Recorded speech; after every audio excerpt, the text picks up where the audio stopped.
საქართველოში პირველად ვეფხის ტყავსანს გადაიღებენ. ვეფხის ტყავსანის მიხედვით ფილმის გადაღების მცდელობა დღემდე ჯერ არც ერთ ქართველ რეჟისორს არ ჰქონია. რამდენიმე წლის წინ ნაწარმოების სცენაზე დადგმის იდეა რობერტ სტურუამ გაახმაურა, თუმცა რეჟისორი ამის გამო ბევრმა გააკრიტიკა.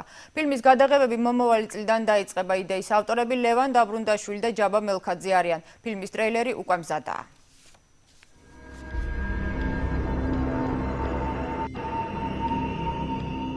ტრეილერის გადაღება ქარელის რაიონში მიმდინარეობდა.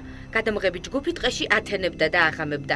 რამდენიმე წუთიან ტრეილერში ნაწარმოების ის მონაკვეთია აღწერილი, როცა გმირები ქაჯეთის ციხის ასაღებად დაწყევლილ ადგილს უახლოვდებიან. ტყეში ძველი ქართული ასოებით ქვაზე ამოკვეთილ წარწერას პოულობენ, რომელიც ამცნობს, რომ გზა აღარ უნდა გააგრძელონ.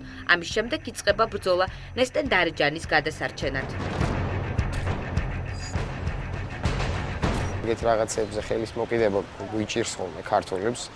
ცოტა უცნაური მიდგომები გვაქვს, რომ როგორ შეიძლება ვეფხის ტყავსანს შეეხო, ან მაგალითად როგორ შეიძლება აღმაშენებელზე ფილმი გადაიღო. აბა ვინ უნდა გადაიღოს? რაღაცამ უნდა გადაიღოს. ტრეილერის გადაღება 2 წლის წინ დაიწყო. იდეის ავტორებმა სამეგობრო წრეს შემოიკრიბეს და გადაღება საკუთარი ხარჯებით დაიწყეს. თავად შეკერეს კოსტუმებიც. მსახიობები ამბობენ, რომ ტრეილერზე მუშაობის პერიოდი არასოდეს დაავიწყდებათ.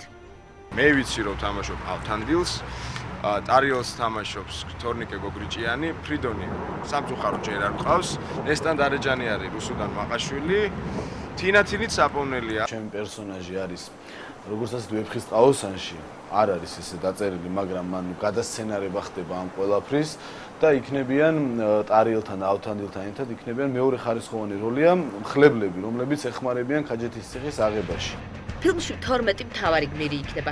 ნაწარმოების პერსონაჟებს რეჟისორის მიერ გამოგონილი პერსონაჟები დაემატებიან. რეჟისორი ამბობს, რომ ზღაპრულ მისტიკური ჟანრის ფილმს კომერციული დატვირთვა ექნება, თუმცა ჯერ არ იცის, რა დაჯდება ფილმის გადაღება.